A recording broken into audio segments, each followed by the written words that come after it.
Amados irmãos, hoje nós vamos fazer uma pequena reflexão do livro Manancial, os irmãos já conhecem, referente à semana 14, e justamente sobre a mensagem, a meditação do dia 30 de março. Se os irmãos já tiverem aí, podem acompanhar.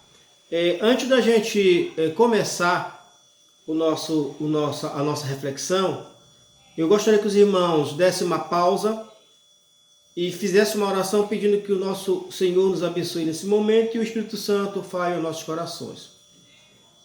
Continuando, nós vamos fazer adoração ao Senhor com esse belo hino e logo mais nós continuaremos com a reflexão.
Glória ao Senhor, glória a Deus, que permite que nós o adoremos em espírito e verdade.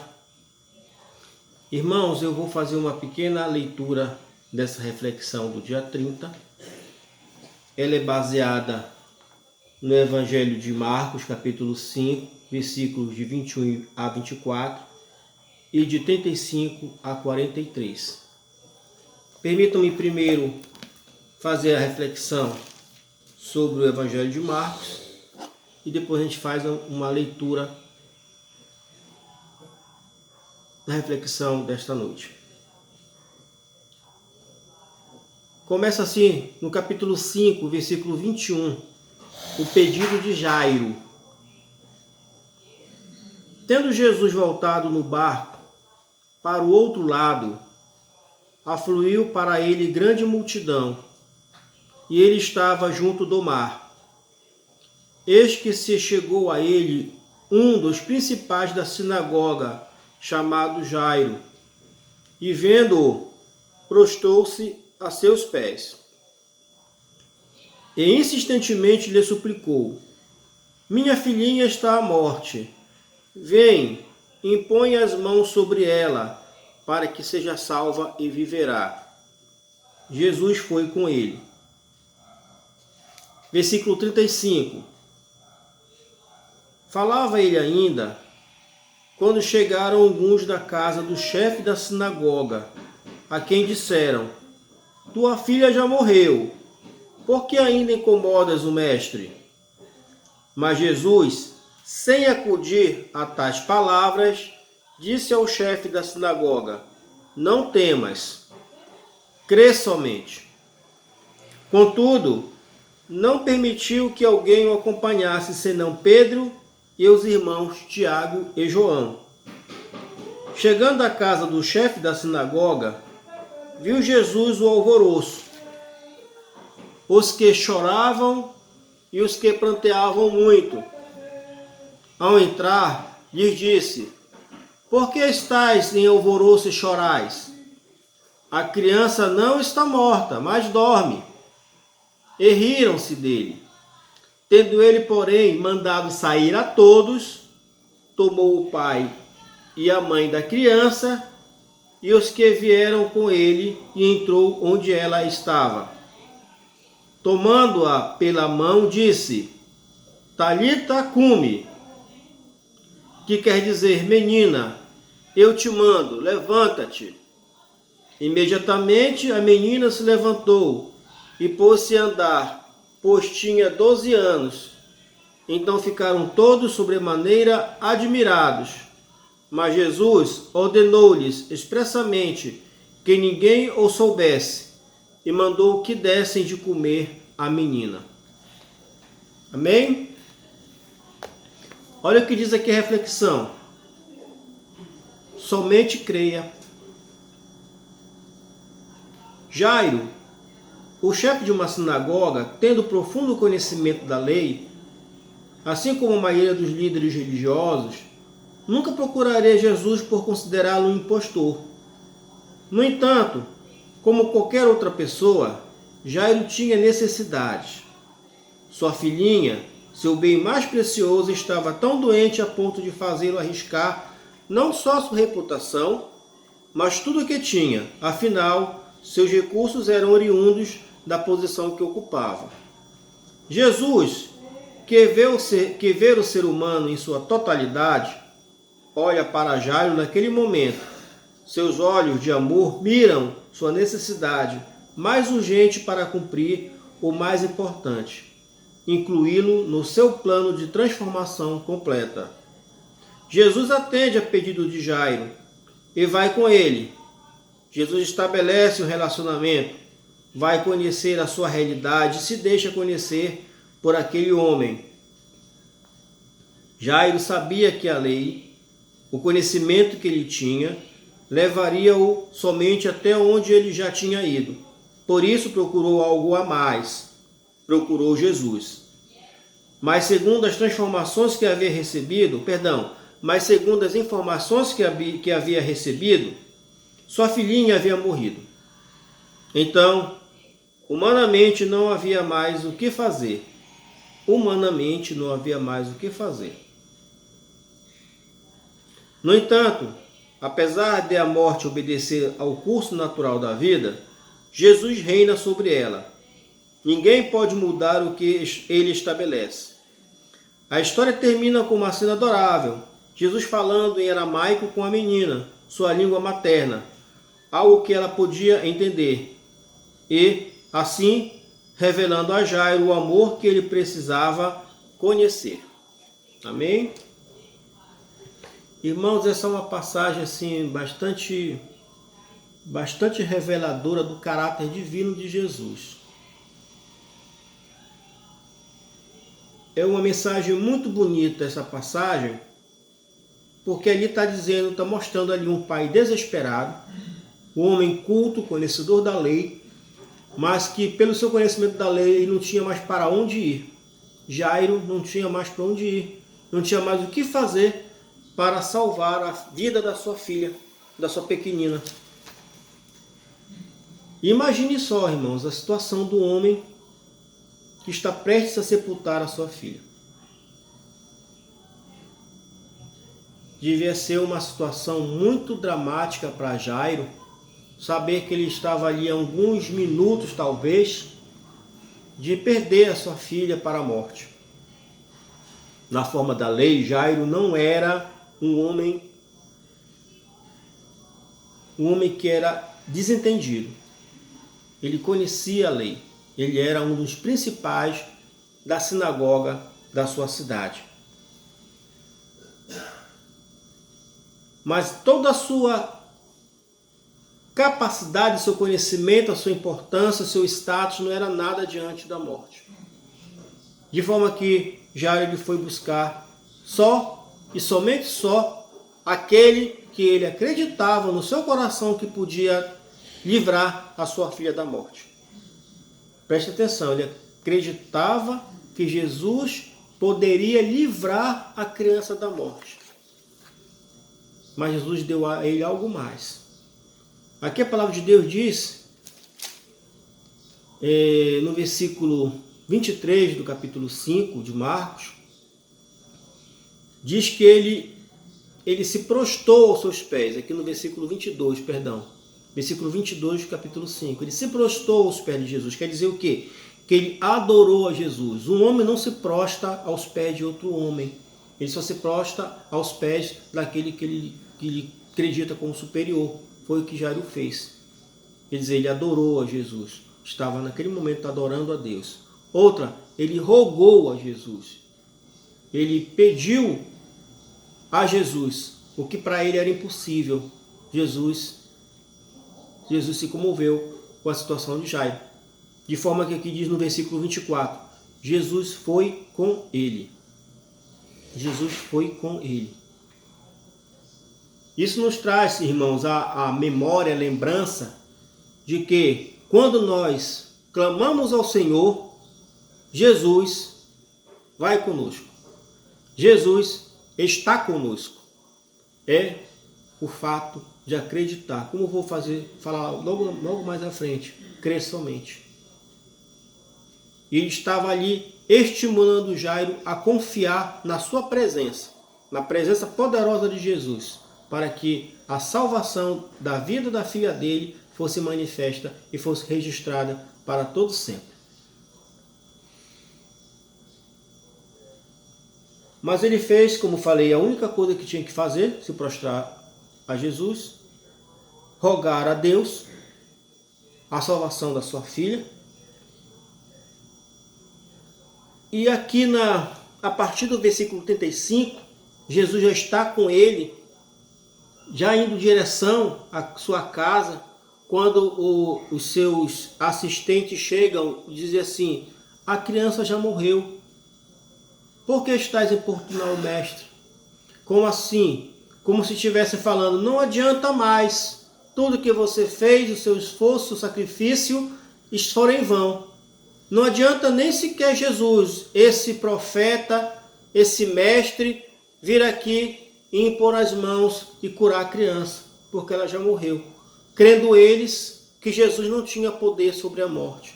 Aí me lembro daquela mensagem, daquela passagem que o apóstolo Paulo menciona sobre a vitória de Jesus sobre a morte, né? Onde está a morte, a tua vitória? Onde está a morte, o teu aguilhão? Para Jesus a morte não significa nada. A palavra de Deus diz que ele fez pelo menos 3 ressuscitações. E dessa criança foi uma delas. Jesus podia falar para Jairo, não Jairo, confia em mim, vai lá na tua casa que a criança vai estar curada. Não, ele foi com Jairo, quer dizer, ele demonstrou para Jairo, que ele estava disposto a acompanhá-lo. Ele demonstrou para mim e para você que no nosso clamor, Jesus está disposto a nos acompanhar. E mais, não nos abandonar. Não nos abandonar. E o que foi? E o que foi que o Senhor Jesus disse a Jairo? Disse assim, Jesus não se comoveu com aquela situação, aquelas pessoas desesperadas falando da morte da criança. Jesus falou aqui no versículo 36 do capítulo 5 de Marcos, dizia assim, sem acudir a tais palavras, disse ao chefe da sinagoga, não temas, crê somente. Apenas acredite, apenas crê, apenas creia. O teu único gesto diante de Jesus, diante da salvação, dos livramentos, é crer no seu poder, crer na sua autoridade. Nosso único gesto é esse, mesmo porque nós não temos poder nenhum.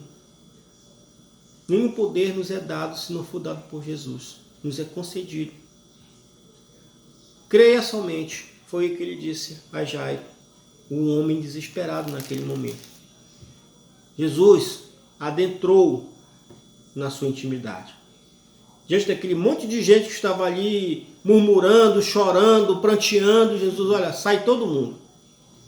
Ficou só os pais da criança, os discípulos que ele levou com ele. E aquelas pessoas testemunharam o que está reservado a todos os santos. A ressurreição. Jesus falou para aquela criança de uma maneira afetuosa, com a linguagem que ela poderia entender. Talita, cumi. Quer dizer, menina, levanta-te. Criança, levanta-te. De forma que, para nós, para o nosso entendimento, para nós vivermos o Evangelho, para aquela criança, aquela família, Jesus não precisou utilizar nenhuma fórmula secreta, nenhuma mágica, nenhuma palavra especial. Apenas ele disse, confia, e também falou, levanta. Meus irmãos, diante das adversidades, das dificuldades que nós nos encontramos, das aflições, das dores, das enfermidades, do desemprego, o Senhor Jesus está falando, confia. O Senhor Jesus está falando, levanta, levanta. Eu estou te dando livramento. Jairo chegou com Jesus esperando que fosse dado o livramento para a criança. Mas Jesus deu algo mais. Jesus ofereceu para ele a credulidade do seu poder, credulidade da sua misericórdia manifestada como se fosse um homem. Deus, que tem poder sobre a vida e a morte, se manifestou naquele momento ali, dando mais do que um pai, dando mais do que uma mãe esperava. A ressurreição da sua filha amada. De forma, meus irmãos, nós não precisamos ter amplo conhecimento da palavra para viver e pregar o Evangelho. Nós não precisamos ser estudiosos para viver o Evangelho. Nós precisamos desse feijão com arroz que está aqui na palavra do Senhor. Palavras simples, de fácil entendimento, que nos levam ao conhecimento do nosso Deus, que façam que nós reflitamos sobre a nossa vida, que façam que nós mudemos o nosso caráter, o nosso pensar, o nosso agir, o nosso falar. Apenas numa determinação do Senhor. Apenas creia. Crê somente. Foi isso que Jesus falou para Jairo. Ele não falou nada. Ele não disse assim, olha, eu preciso de tecidos, eu preciso de velas, eu preciso que você se curve, que você ore, que você passe 7 dias em jejum. Não. Apenas creia no seu poder. que Ele vai fazer todo o possível para nos resgatar da morte. A ressurreição da filha de Jairo é apenas uma pequena manifestação do grande livramento que ele está empreendendo em relação à sua igreja. Dia por dia, homens e mulheres crentes morrem, passam dessa vida para outra e vão encontrar a sua verdadeira pátria espiritual. O mundo dos sonhos de todo cristão é estar diante de Deus, crendo nele, louvando o seu santo nome, vivendo o que ele nos exortou, a vida eterna reservada àqueles que acreditam na sua promessa, acreditam no nosso Senhor, que confessam o nosso Senhor Jesus como Salvador e é o único caminho para a salvação. Isso aí, esse exemplo, a filha de Jairo, é uma grande revelação. Jesus fala conosco, conforme nosso entendimento. Ricos, pobres, inteligentes, menos inteligentes, homens e mulheres letrados, homens e mulheres que têm pouco conhecimento das letras, mas que ao coração de cada um ele toca de uma forma diferente. Mas ele toca, ele muda. Eu tenho certeza, a palavra de Deus não fala mais de Jairo aqui, mas eu tenho certeza que aquele homem e aquela família foram transformados pelo poder de Deus. Jesus converteu aquelas pessoas em novas criaturas.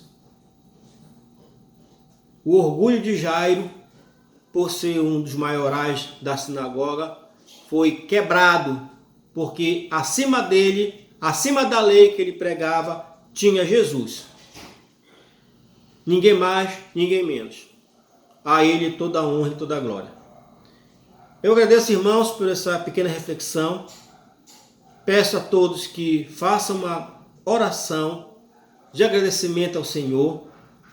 Façamos desse momento de reflexão, um momento que nós nos entreguemos, um momento de tranquilidade em nossa casa, desligando televisão, desligando rádio, desligando o som, fechando a casa, para que nós possamos, na reflexão das palavras que foram ditas aqui, fazer desse momento um momento de integração com o Senhor. Eu agradeço a todos e fiquem em paz com o Senhor. Boa noite.